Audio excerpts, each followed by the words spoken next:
In this video, I'm going to explain to you what the passive voice is, how it's constructed, when to use it, and when to avoid it.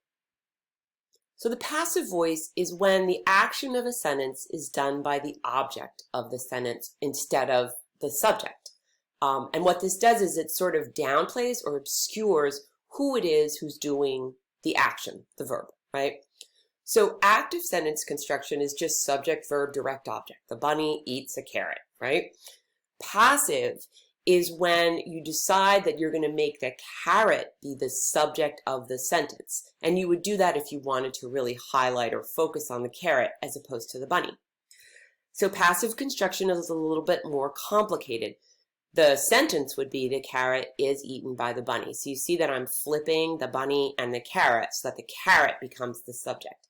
In order to do that, I need to take my verb, but I need to put a form of to be in front of it, is eaten.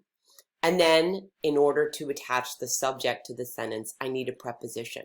So I go from the bunny eats a carrot, which is very clean and direct, to the carrot is eaten by the bunny, right? So that's passive construction. So the way to recognize the passive construction, if it's not immediately visible to you, is to look at the verb. An active verb, which is just the verb, it changes to become to be plus the verb plus generally the preposition by. So to elect becomes is elected by. To choose becomes was chosen by. And to study becomes will be studied by. So this is active. Well, actually it's infinitive. It doesn't even say who's doing it. This is passive. And you know it because you have to be plus the verb plus by in this case. And notice that to be takes a lot of different forms because it's very irregular. It can be is, was, will be, should have been, would have been, etc., right? So to be is something that you need to make sure that you can identify in all of its different forms. Sometimes you don't need the prepositional phrase. So if you don't know who's doing the verb, for example, then you might just have the direct object and the verb. So grammar is studied, right? And in this case, maybe we would say, oh, we don't really know who's studying the grammar, right? But I would say, grammar is studied by the students, right? And that is a passive construction. The students are the ones doing the verb, right? And this is what they're studying. And the way to confirm it is here, to be plus the verb plus by. We can make this into active voice by flipping it back. The students study grammar. And see how much simpler and clearer that is? So that's why often your teachers are going to say, use active voice. Okay. The passive voice obscures who is doing the verb, which is sometimes okay. So some examples. The firefighters were called. Maybe we don't know who called the firefighters, but we're really glad they're showing up. We're focusing on the firefighters because they're the ones who are putting out the fire. So the firefighters were called. Passive construction because to be were plus the verb. Or the protesters will be remembered. We don't know who's going to remember them yet, but we know that they will be remembered because the protest was important. So again, you know that this is passive because you have the to be verb, will be, plus the action, remembered.